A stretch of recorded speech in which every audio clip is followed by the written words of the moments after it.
Hello students, welcome to गणित learning. तो आज के इस वीडियो में हम आपका क्लास 8 का जो मैथ है इसका प्रश्नावली हम 2.2 सॉल्व करेंगे, जो कि आपका चैप्टर चल रहा था एक चर वाले रैखिक समीकरण, अध्याय 2 linear equation in one variable. तो इसका सारा बेसिक्स हम बता दिए। इसका जितना इंट्रोडक्शन है वो फर्स्ट पार्ट में, इसका जो वीडियो है उसका हम बता दिए। उसके लिए आप आई बटन में या डिस्क्रिप्शन बॉक्स में देख लीजिएगा उसका लिंक, आपको वहाँ से सारा बेसिक पता चल जाएगा, तो आप नेक्स्ट चैप्टर बना पाइएगा। तो देखिए यहाँ पे क्या है, आपका प्रश्नावली 2.2 ये हम सॉल्व करेंगे यहाँ पे, और यहाँ पे इसका जितना भी क्वेश्चन है सारा सॉल्व करेंगे। और इसमें देखिए जो ये आपको पहले क्या दिया रहता था, जो इक्वेशन दिया रहता था, समीकरण दिया रहता था, और समीकरण का क्या करना रहता था, हल करना रहता था। लेकिन यहाँ पे क्या है कि समीकरण नहीं दिया है, यहाँ पे आपका जो है वो लिख दिया है आपका शब्द के टाइप में, और एक सेंटेंस में लिखा हुआ है, और इससे को क्या करना है आपको एक समीकरण के रूप में चेंज करके फिर उसका जो वैल्यू है वो निकालना है। तो देखिए हम अब बताते हैं इसको। देखिए फर्स्ट क्वेश्चन है इसका, यदि किसी संख्या के आधे में से 1/4 घटाया जाए तो 1/8 प्राप्त होता है। संख्या ज्ञात कीजिए, मतलब एक संख्या है उसका क्या कर रहे हैं हम, उसका आधा में से हम क्या कर रहे हैं 1/4 घटा रहे हैं, तो 1/8 मिल रहा है हमको। तो यहाँ पे हम क्या लिख लेंगे, पहले माना कि क्या है, हम संख्या कुछ मानेंगे, माना कि संख्या हम ले लेते हैं यहाँ पे x ले लेते हैं, है ना। तो क्वेश्चन में क्या बोल रहा है यहाँ पे, अकॉर्डिंग टू क्वेश्चन क्या बोल रहा है कि उसके आधे में से, मतलब x/2, मतलब इस संख्या का आधा हो गया x/2 माइनस क्या करेंगे 1/4 जब कर रहे हैं तो मेरा क्या आ रहा है 1/8 आ रहा है। देखिए ये क्या कि हम इसका क्वेश्चन पढ़ के यहाँ पे हम इसको समीकरण के रूप में बता दिए। अब देखिए इसको हम सॉल्व करते हैं, तो इसको सॉल्व कर लीजिए। यहाँ पे क्या है, हम बताए थे आपको वेरिएबल को एक साइड करना है और कांस्टेंट को एक साइड करना है, मतलब चर वाले को एक साइड करिए और अचर वाले को एक साइड कीजिए। तो यहाँ पे x/2 है, तो ये क्या हो गया, x तो आपका क्या है वेरिएबल है, तो x/2 इक्वल टू क्या हो जाएगा 1/8। इधर क्या है माइनस है, तो इसको इधर ले आते हैं तो क्या हो जाएगा प्लस हो जाएगा। बेसिक ये तो हम बताए थे आपको माइनस प्लस किस तरीके से होता है। अब देखिए इसको ले लीजिए x/2, जब इसका लघुत्तम निकालिएगा तो क्या होगा 8 आएगा, 8 एकम 8 प्लस 4 दूना 8, तो इसको क्या आ जाएगा 2 आ जाएगा, मतलब x/2 इक्वल टू 8×2 10/8। 8 एकम 8 मतलब यहाँ पे तो 1 आएगा ना, 1 आएगा, 2 1 3 हो जाएगा, यहाँ पे देखिए 3/8 हो जाएगा, 3/8 लिख लिए यहाँ पे। अब इसको क्या कर दीजिए यहाँ से क्रॉस मल्टीप्लिकेशन, इस तरीके से हम बताए थे आपको, इस तरीके से आप यहाँ पे क्रॉस मल्टीप्लिकेशन कर लीजिए। तो क्या करेंगे 8 गुने x क्या होगा 8x, और 3 दूना 6, तो क्या हो गया आपका 8x/6। तो यहाँ पे x कर लीजिए, x इक्वल टू क्या आ जाएगा 6/8। इसको काट लीजिए यहाँ पे, 2 तिया 6 और 2 चौके 8, मतलब क्या आ गया आपका 3/4। 3/4 हो जाएगा इस क्वेश्चन का आंसर, क्वेश्चन नंबर फर्स्ट का। नेक्स्ट बताते हैं अब क्वेश्चन नंबर सेकंड में है, यदि किसी आयत की लंबाई और चौड़ाई का अंतर 5 मीटर हो और परिमिति क्या है 110 मीटर है, तो लंबाई एवं चौड़ाई ज्ञात। सॉल्व करते हैं। माना कि आयत की लंबाई ले लीजिएगा, यहाँ पे आयत की क्या है लंबाई, आयत की लंबाई क्या हो जाएगा यहाँ पे, जब है चौड़ाई का अंतर है 5, तो मतलब लंबाई क्या ले लेते हैं हम x ले लेते हैं। फिर मान लीजिए आप माना कि आयत की चौड़ाई क्या हो जाएगा, मतलब 5 अंतर है, मतलब x - 5 हो जाएगा। और यहाँ पे मेरा क्या दिया है परिमिति 110 दिया है, तो लिख लीजिए यहाँ पे परिमिति इक्वल टू 110 मीटर। तो ये भी मीटर में ही होगा, x मीटर और यहाँ पे x - 5 मीटर। अब देखिए अकॉर्डिंग टू क्वेश्चन यहाँ पे लिख सकते हैं, अकॉर्डिंग टू क्वेश्चन क्या है आयत का परिमाप है, तो यहाँ पे लिख लीजिए आयत का परिमाप या परिमिति दोनों एक ही होता है। परिमाप इक्वल टू क्या होता है 2 इंटू लंबाई प्लस चौड़ाई। आप लोग जानते हैं बेसिक फॉर्मूला बचपन से, आयत का परिमाप क्या होता है 2 इंटू लंबाई प्लस चौड़ाई। यहाँ पे आयत का परिमाप लिख लीजिए 110 क्या है मीटर इक्वल टू 2 गुने लंबाई क्या है x मीटर, और यहाँ पे ले लेंगे हम प्लस x - 5 मीटर। अब इसको यहाँ से गुना कर लीजिए, तो यहाँ पे लिख लीजिए, देखिए ये साइन सब देना इंपॉर्टेंट है, ये क्या हो गया या का साइन है, समझ गए। तो 110 मीटर यहाँ पे ले लीजिए, और ये क्या हो जाएगा 2 से यहाँ पे पहले अंदर वाले को हम कर लेते हैं इस ब्रैकेट को, तो पहले कर लीजिए 2 इंटू एक्स है यहाँ पे, तो x प्लस यहाँ पे x और यहाँ पे प्लस माइनस हो जाएगा -5। अब इसको कर लीजिए 110 मीटर 2 इंटू अब इसको जोड़ लीजिए, 1 1 2, तो ये कितना हो जाएगा, 2x हो जाएगा -5। अब इसको कर लेते हैं 110 मीटर, इसको यहाँ से गुना कर लीजिए। देखिए 2 गुने 2 कितना होगा, 2 दूना 4, तो 4x प्लस 5 दूना 10।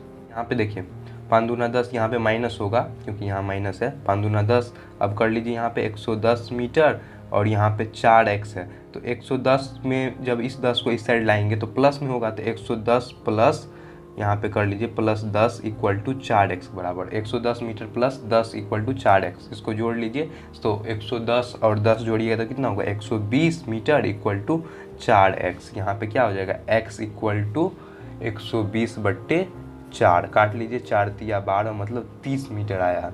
तो x का वैल्यू मेरा यहाँ पे 30 मीटर आया है। तो देख लीजिए हम x का वैल्यू 30 मीटर लाए हैं, तो लंबाई क्या हो जाएगा मेरा, यहाँ पे लंबाई जब हम माने हैं कि कितना है, x मीटर माने हैं, तो ये कितना हो जाएगा, 30 हो जाएगा। और चौड़ाई क्या माने हम, x - 5, तो x - 5 मतलब x का वैल्यू है मेरा 30, तो ये कितना हो जाएगा, 30 - 5 इक्वल टू 25 मीटर। 30 मीटर और 25 मीटर, यही दोनों हो जाएगा आपका इस क्वेश्चन का आंसर, क्वेश्चन नंबर 2 का।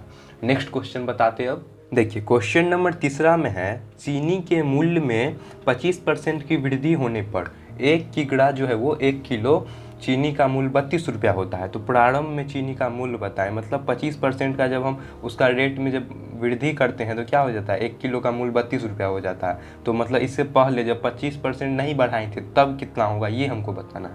तो देखिए यहाँ पे लिख लीजिएगा आप, प्रारंभ में क्या बताना है आपको, प्रारंभ में है ना, प्रारंभ में चीनी का मूल्य, प्रारंभ में चीनी का मूल्य, इसको हम मान लेते हैं यहाँ पे मान लीजिए, माना कि प्रारंभ में चीनी का मूल्य इक्वल टू क्या हो जाएगा, x रुपया हो जाएगा। तो क्या बोल रहा है, x प्लस यहाँ पे जोड़ लेते हैं, कितना है, वृद्धि हो रहा है मतलब जुट रहा है, तो x प्लस 25% है, तो यहाँ पे कर लीजिए x गुने 25/100 लिख सकते हैं ना। जब इसमें हम 25 बढ़ा रहे हैं तो x गुने 25/100 और टोटल कितना है मेरा, 32 रुपया है, तो यहाँ पे लिख लीजिए 32। इसको काट लीजिए, 25 चौका 100 कट गया, तो ये क्या बचा आपका, x plus x/4 equal to 32, नीचे कुछ नहीं है मतलब यहाँ पे 1 ले लीजिए।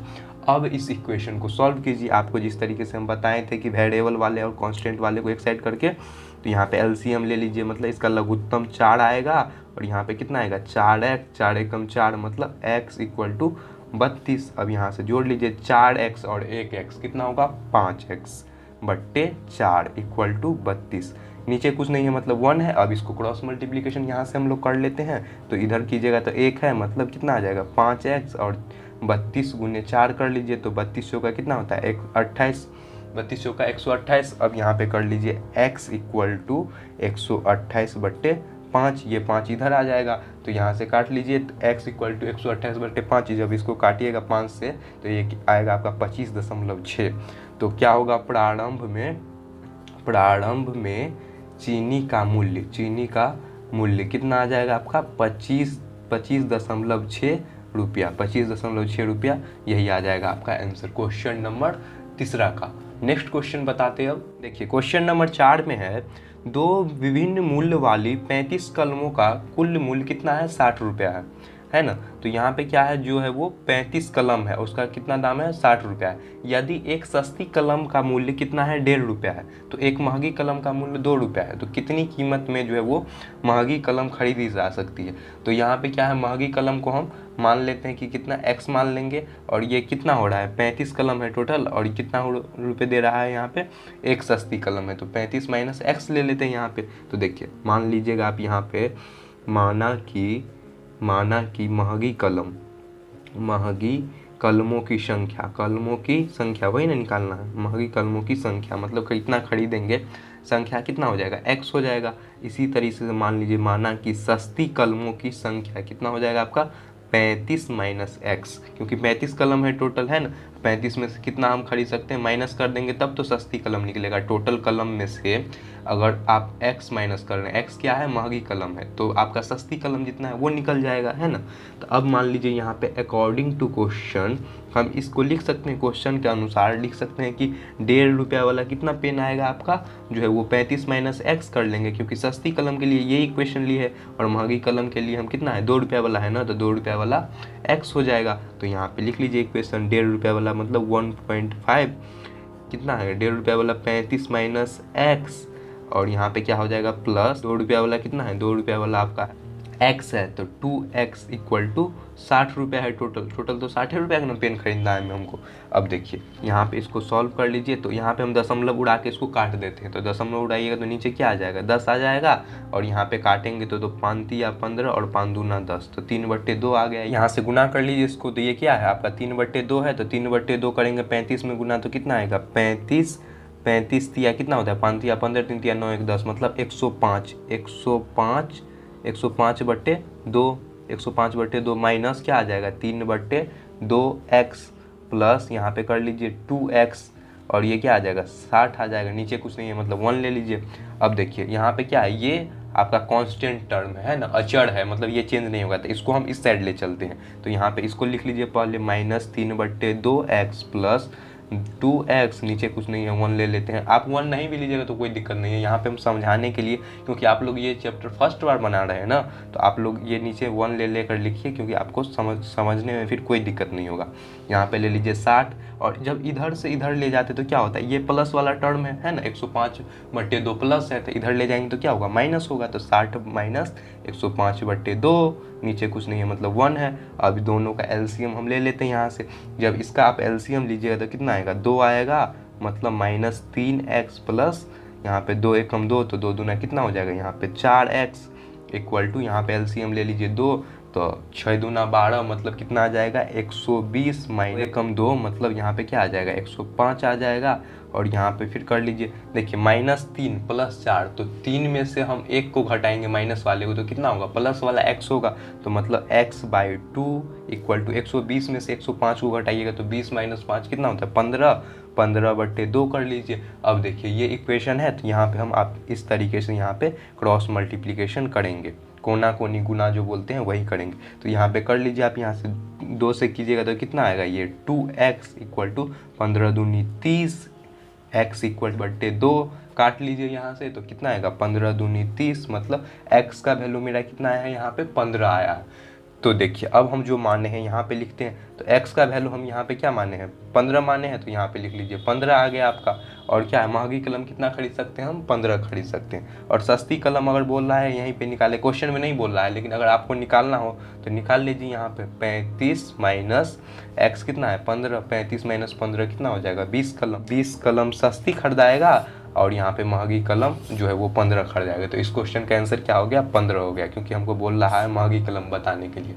तो यही हो जाएगा आपका इस क्वेश्चन का आंसर, 15 जो है कलम खरीद सकते हैं आप। नेक्स्ट बताते हैं क्वेश्चन नंबर 5 में है, एक त्रिभुज के तीनों कोण कितना दिया हुआ है 2x 2:3:5 के अनुपात में है, तो उनके तीनों कोणों का योग जो है वो ज्ञात करें। तीनों कोण जो है वो कितना कितना होगा ये हमको बताना है। तो आप जानते हैं बचपन से त्रिभुज के तीनों कोणों का योग कितना होता है 180 डिग्री होता है ना। तो यहाँ पे हमको ये अनुपात में दिया है, तो अनुपात में दिया है तो एग्जैक्ट हमको वैल्यू नहीं दिया है, तो यहाँ पे क्या कर लेंगे हम इसको मान लेंगे। तो यहाँ पे आप मान लीजिए, माना कि पहला कोण कितना हो जाएगा, यहाँ पे 2 दिया हुआ है, तो माना कि पहला कोण इक्वल टू 2x ले लीजिए। इसी तरीके से हम ले लेंगे माना कि दूसरा कोण इक्वल टू 3x ले लेंगे, और यहाँ पे ले लेंगे माना कि तीसरा कोण इक्वल टू 5x ले लीजिए यहाँ से। अब लिख लीजिए त्रिभुज के तीनों कोणों का योग कितना होता है 180 डिग्री होता है, तो लिख लीजिए त्रिभुज के तीनों कोणों का योग कितना होता है 180 डिग्री होता है। ये चीज़ हम बचपन से जानते हैं, है ना। तो अब लिख लीजिए यहाँ पे अकॉर्डिंग टू क्वेश्चन के अनुसार क्या बोल रहा है। अब जो है इसको हम क्या कर लेंगे, जब 3 कोण है तो तीनों कोणों का योग मतलब एडिशन होगा, जोड़ करेंगे, तो इस तीनों को हम यहाँ पे जोड़ करके और इसको इक्वल टू 180 डिग्री कर लेते हैं। तो लिख लीजिएगा आप यहाँ पे 2x + 3x + 5x equal to 180 degree, है ना। अब इसको जोड़ लेते हैं यहाँ से, 5 3 8 2 10 मतलब 10x इक्वल टू 180 डिग्री। यहाँ पे x इक्वल टू क्या हो जाएगा 180/10, 0 से 0 कट जाएगा, तो x इक्वल टू मेरा क्या आ गया यहाँ पे 18 डिग्री। तो x का वैल्यू क्या आया है आपका 18 डिग्री यहाँ पे। तो अब इसी इक्वेशन में हम इसका वैल्यू पुट कर लेते हैं। तो आप क्या निकालिएगा यहाँ पे, पहला कोण हम क्या माने यहाँ पे 2x माने हैं, तो ले लीजिएगा यहाँ पे 2x। दूसरा कोण कितना माने हैं हम यहाँ पे जो है वो 3x, तो यहाँ पे ले लीजिए 3x। और तीसरा कोण क्या हो जाएगा आपका 5x माने हैं, तो ये क्या हो जाएगा 5x के बराबर, और x का वैल्यू यहाँ पे पुट कर लीजिए अब। तो 2 गुने 18 कर लीजिए, तो 18 दूनी कितना होता है 36, तो 36 डिग्री हो जाएगा पहला कोण। दूसरा कोण निकाल लीजिए, तो दूसरा कोण कितना हो जाएगा 3 गुने 18, मतलब 18 तिया 54, 54 डिग्री हो जाएगा ये। और तीसरा कोण निकाल लीजिए यहाँ पे 5 गुने 18, तो 18 पंचे 90, 90 डिग्री हो जाएगा। तो यही हो जाएगा आपका पहला कोण 36 डिग्री, दूसरा कोण 54 डिग्री और तीसरा कोण 90 डिग्री। यही तीनों हो जाएगा आपका इस क्वेश्चन का आंसर। अगर आपको वेरिफिकेशन करना है कि हम बनाए हैं ये सही है या नहीं है, हो सकता है कि कितना बच्चे के मन में डाउट हो कि इस हम बनाए हैं तो इस तरीके से सही है या नहीं है बनाने के बाद, तो आप क्या कर लीजिए 36, 54 और 90 को, यहाँ पे 36 डिग्री आया है, 54 डिग्री आया है और कितना आया है 90 डिग्री आया है, इस तीनों को जोड़ लीजिए, आपका 180 डिग्री पुर जाएगा। इस तीनों को जोड़ने के बाद आपका 180 डिग्री आ जाएगा, तो क्या होगा आपका कि ये क्वेश्चन आप जो बनाए हैं वो सही है।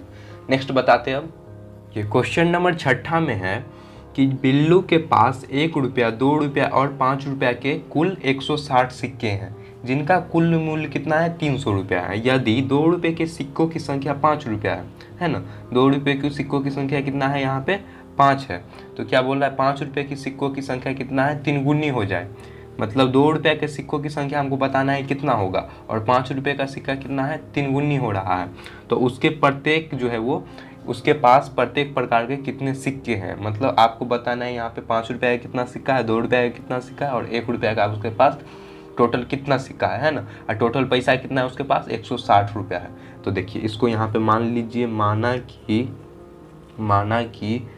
1 रुपये का 1 रुपये का सिक्का, 1 रुपये का सिक्का कितना है उसके पास, सिक्का की संख्या टोटल कितना है, 2 रुपये की संख्या भी होगा, तो 2 रुपये का सिक्के का संख्या, फिर क्या है यहाँ पे 5 रुपये का सिक्के का संख्या, 5 रुपये के सिक्के का संख्या इज इक्वल टू, तो देखिए यहाँ पे क्या बोल रहा है क्वेश्चन में, 2 रुपये के सिक्के की संख्या 5 रुपये के सिक्के की संख्या की 3 गुनी है, मतलब जितना 5 रुपया होगा उसका 3 गुना है यहाँ पे 2 रुपये का सिक्का।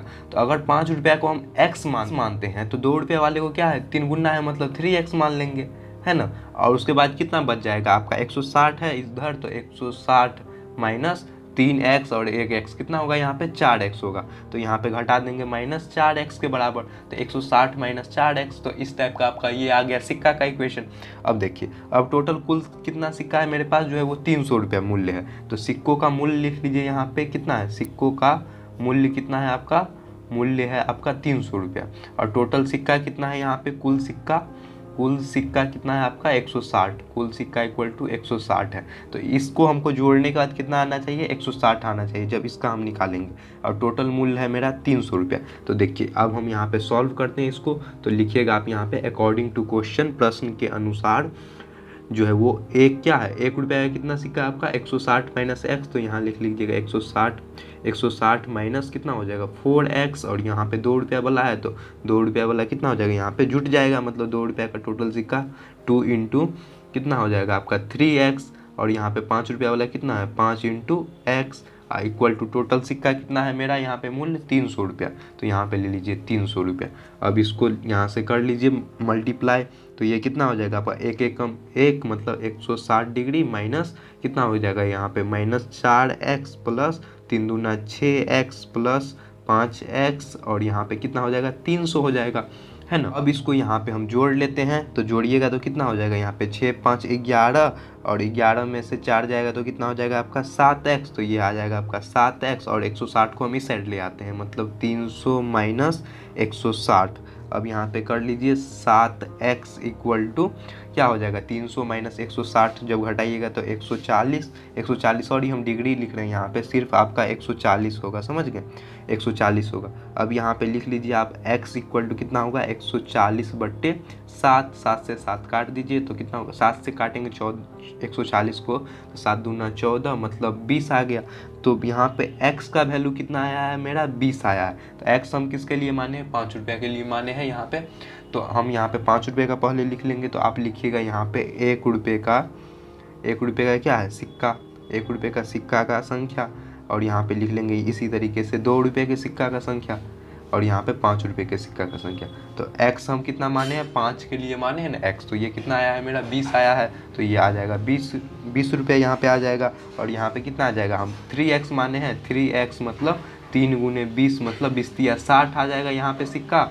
और यहाँ पे 1 रुपये का सिक्का कितना आएगा आपका 160 - 4x माने हैं तो 160 - 4x के जगह क्या ले लीजिएगा आप यहाँ पे 4 × x कितना है आपका 20 है। तो अब इसको कर लीजिए यहाँ पे, तो इसको देखिए, इसको हम यहाँ पे कर रहे हैं तो 160 - 20 चौका 4 दूना 8 मतलब 180 मतलब ये कितना आ जाएगा आपका 80 सिक्का। तो 1 रुपये का टोटल कितना सिक्का आया आपका 80 सिक्का आया है ना। 80 सिक्का आया है 1 रुपये का। 2 रुपये का कितना आया है आपका 60 आया है। और एक जो है वो 5 रुपये का आया है 20 आया है। तो यही तीनों आंसर हो जाएगा। अगर आपको इसको वेरीफाई करना है तो जोड़ लीजिए इसको, 80, 20 और 60 को जोड़िएगा तो आपका 160 सिक्का यहाँ पे जो दिया हुआ है वो आना चाहिए। तो इसको जोड़ लीजिए, तो अगर 160 आ रहा है तो आपका आंसर सही है। नेक्स्ट बताते हैं। अब देखिए क्वेश्चन नंबर 7 में है, पिता ने अपने 3 संतानों के बीच अपनी संपत्ति का बंटवारा किया जो कि 1:2:3 के अनुपात में करता है और अपने लिए 1 लाख रुपया जो है वो 1 लाख रुपया रखता है। यदि उसकी कुल संपत्ति 2.5 लाख रुपया है तो क्या है उसके जो है वो संतानों के कितने हिस्सा में मिलेगा। मतलब कि जो 1 लाख रुपया वो पहले अपने लिए निकाल लेता है, उसके बाद जो है उसको बांटता है 1:2:3 में। तो अब बताना है कि कितना हिस्सा जो है वो अब संतानों के लिए बचेगा। तो पहले हम लिख लेंगे पिता का कुल संपत्ति कितना है। पिता का कुल संपत्ति कितना है आपका 2.5 लाख मतलब है ना 2.5 लाख रुपया दे। तो इसको क्या करना है, जो बच्चों में बांटता है अपने लिए रखने के बाद तो उसको क्या कर लेंगे हम माइनस कर लेंगे। तो यहाँ पे लिख लीजिएगा आप बांटने वाला संपत्ति मतलब कितना आपको बांटना है टोटल। तो क्या करेंगे हम 2.5 लाख में से माइनस कर लेंगे कितना 1.0 मतलब 1 लाख रुपया माइनस। तो कितना बचेगा आपका 1.5 लाख रुपया है ना। 1.5 लाख रुपया आपका इतना बचेगा। अब लिखिएगा आप अकॉर्डिंग टू क्वेश्चन। हम अब क्वेश्चन में क्या बोल रहा है कि अब प्रत्येक को कितना कितना मिलेगा। तो मान के चलिए जो है फर्स्ट है तो इसमें क्या ले लेते हैं हम, इसको ले लेते हैं x ले लेते हैं। और इसमें कितना है 2 अनुपात मतलब 2x, 1x लिखिए, 1x भी लिख सकते हैं। लेकिन x अगर x के आगे कुछ नहीं हो तो इसका मतलब क्या है आगे 1 लगा हुआ है। तो x + 2x + 3x = टोटल कितना है आपका 1.5 लाख रुपया जो है वो यहाँ पे डिस्ट्रीब्यूट करना है मतलब बांटना है। तो देखिए अब क्या कर लेंगे 3, 2, 5, 1, 6 मतलब 6x = 1.5 लाख।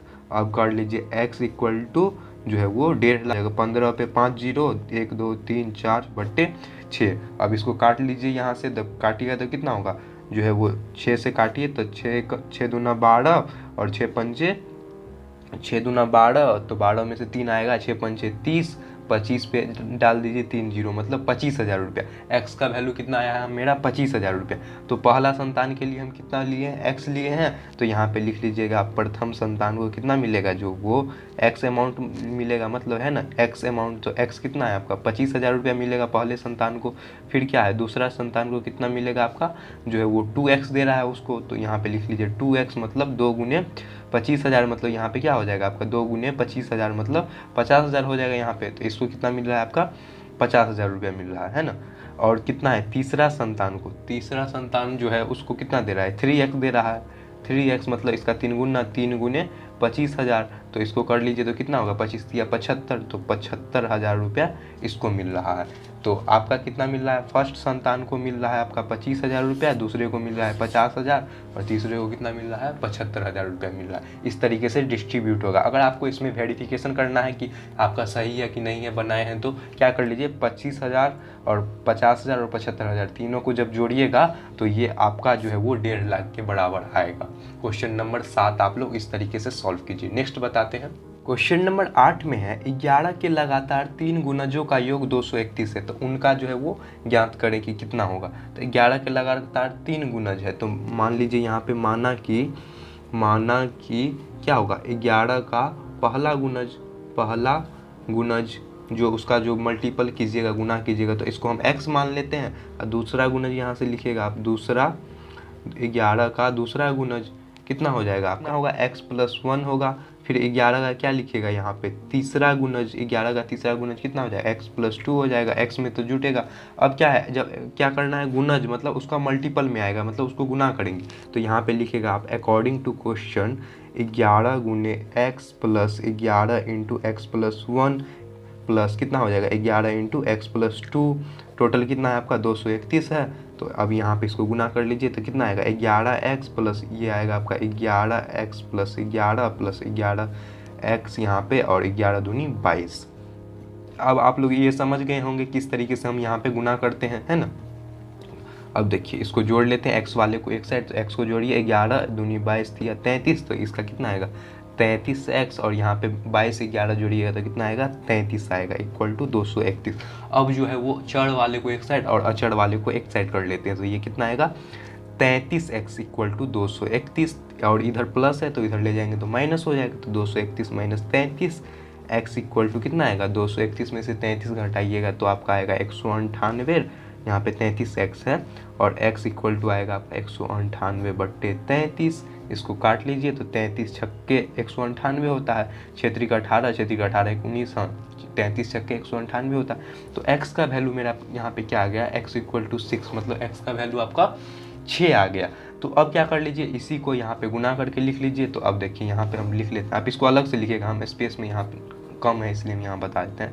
x का वैल्यू 6 आ गया और यहाँ पे जोड़ दीजिए तो कितना आएगा 6 + 1 और यहाँ पे जोड़िएगा तो 6 + 2, तो 6 1 7 और 6 2 8, 6 7 और 8 के मल्टीपल में है ना। तो अब इसको गुना कर लीजिए 11 से, 6 7 और 8 आया है तो यहाँ पे लिखिएगा तो क्या कीजिएगा आप 11 के गुणज में है ना, तो 11 × 6 इक्वल टू 66 और कितना आएगा 11 × 7 इक्वल टू 77 और 11 × 8 इक्वल टू 88। देखिए 66 77 और 88 ये तीनों आ जाएगा आपका इस क्वेश्चन का आंसर। फर्स्ट में x का वैल्यू निकालिएगा तो 66 आएगा, दूसरा में 77 और तीसरा में 88। इस तरीके से आएगा आपका आंसर क्वेश्चन नंबर 8 का। नेक्स्ट बताते देखिए क्वेश्चन नंबर 9 में है संकुल संस्थान केंद्र जो है वो मध्य विद्यालय फरना में आयोजित बाल मेले में प्रत्येक विजेता छात्र को 2 कलम मिलता है और विजेता को छोड़कर शेष सभी छात्र जो प्रतिभागी हैं जो उसमें जो भाग लिए हैं खेल में उसका क्या बोल रहा है 1 कलम दिया गया। यदि 100 छात्रों के बीच 120 कलम जो है वो दिए गए तो विजेताओं की संख्या बताएं, मतलब विजेता कितना कलम मिलेगा उसका संख्या बताना है। तो देखिए टोटल कितना विजेता को मिल रहा है 2 कलम मिल रहा है, तो यहाँ पे हम मानेंगे माना कि विजेताओं की संख्या यही निकालना है ना। माना कि विजेताओं की संख्या कितना हो जाएगा आपका x मान लेते हैं, है ना। और जो विजेता नहीं है उसकी संख्या क्या मान लीजिएगा आप, जो है कितना है टोटल छात्र 100 छात्र है यदि तो 100 माइनस x हो जाएगा, है ना। टोटल 100 अगर विजेता यहाँ पे निकल रहा है, 100 छात्र विजेता नहीं है मतलब 100 माइनस x, जो 100 में से जब विजेता को छांट लेंगे तो विजेता नहीं है वो हमको पता चल जाएगा, है ना। अब लिखिएगा यहाँ पे अकॉर्डिंग टू क्वेश्चन, प्रश्न के अनुसार 2 इंटू क्या हो जाएगा आपका x + 1 इंटू 100 माइनस x, क्योंकि दो कलम मिल रहा है आपको यहाँ से तो यहाँ पे x ले लीजिए और सभी को कितना मिल रहा है 1 कलम मिल रहा है इसलिए 1 इंटू 100 जो कि विजेता नहीं है उसके लिए। अब यहाँ पे टोटल कितना है आपका 120 कलम है तो 120। अब यहाँ पे इसको गुना कर लीजिए तो ये कितना हो जाएगा 2x + 100 और इसको कीजिएगा तो माइनस x इक्वल टू 120। अब यहाँ से देख लीजिए 2 प्लस है और इधर माइनस है तो ये कितना हो जाएगा x हो जाएगा और यहाँ पे 120 और इधर प्लस है इधर ले जाएंगे तो कितना होगा माइनस, मतलब यहाँ पे 100 हो जाएगा और x इक्वल टू क्या आ जाएगा आपका 20 आ जाएगा। x का वैल्यू आपका क्या आ गया 20 आ गया, तो आपका क्या है विजेता की संख्या यही हो जाएगा 20 आंसर हो जाएगा। क्वेश्चन नंबर 9 इस तरीके से सॉल्व कीजिए। नेक्स्ट बताते हैं देखिए क्वेश्चन नंबर 10 में है रवि के पिता की वर्तमान उम्र, रवि के उम्र की 3 गुनी से 5 अधिक है, मतलब रवि का जो उम्र है उसका कितना है 3 गुनी से 5 वर्ष अधिक है, तो 5 वर्ष बाद उनकी उम्र का योग 47 वर्ष होगा। यदि जो है वो वर्तमान उम्र यहाँ पे जो है दोनों का वर्तमान उम्र जो है वो क्या होगा, दोनों की वर्तमान उम्र बताइए, मतलब यहाँ पे दोनों का वर्तमान जो है वो क्या आएगा, मतलब अभी क्या एज होगा ये हमको पता करना है। तो यहाँ पे हम पहले मान लेंगे कि माना कि रवि का उम्र हम मान लेते हैं x, रवि का उम्र यहाँ पे हम x मान लेते हैं और उनके पिता का उम्र क्या बोल रहा है 3 गुना से 5 अधिक है, तो यहाँ पे लिख लीजिएगा पिता का उम्र, माना कि पिता का उम्र क्या हो जाएगा 3 गुना से 5 अधिक, मतलब यहाँ पे x माने हैं तो यहाँ पे क्या मानेंगे हम 3x मानेंगे क्योंकि 3 गुना है और इसमें क्या हो रहा है 5 वर्ष अधिक, मतलब 3x + 5 हो जाएगा, है ना। अब देखिए यहाँ पे लिखिएगा आप अकॉर्डिंग टू क्वेश्चन, प्रश्न के अनुसार क्या हो रहा है कि अब बोल रहा है कि 5 वर्ष बाद जो है वो आपका उम्र बताना है। देखिए प्रश्न में क्या है, 5 वर्ष बाद उम्र, मतलब कि 5 वर्ष बाद क्या होगा, रवि का उम्र भी न बढ़ेगा ना 5 वर्ष में कुछ, और 5 वर्ष में इसके पिता का भी बढ़ेगा, तो 5 वर्ष दोनों में ऐड कर लेंगे, इसमें भी और इसमें भी ऐड कर लेंगे, तो यहाँ पे क्या होगा x+5 और प्लस क्या होगा आपका 3x+5 equal to total as कितना है 47 वर्ष 47। अब देखिए यहाँ पे ये समझ गए, क्योंकि यहाँ पे क्या हो रहा है 5 वर्ष में रवि का उम्र भी बढ़ेगा और उनके पिता का भी बढ़ेगा, तो 5 और 5 यहाँ पे ऐड कर लिए। और अगर आपने फर्स्ट वीडियो देखा होगा तो वहाँ भी हम बताए थे कि कोई भी इक्वेशन है, अगर कोई भी समीकरण है, तो उसमें अगर कोई भी चीज़ जोड़ रहे हैं तो दोनों में जोड़िए या दोनों में घटाइए या गुना कीजिए या भाग कीजिए, दोनों बात सेम होता है। लेकिन यहाँ पे क्या है 5 वर्ष जुड़ रहा है तो इसमें भी जोड़ दिए और इसमें भी जोड़ दिए और तब दोनों को इक्वल किए हैं, है ना। अब देखिए यहाँ पे जब इसको जोड़िएगा 3x और 1x कितना होता है 4x के बराबर, और 5 और 5 कितना होता है 10 होता है, और ये कितना आ जाएगा 47 आ जाएगा।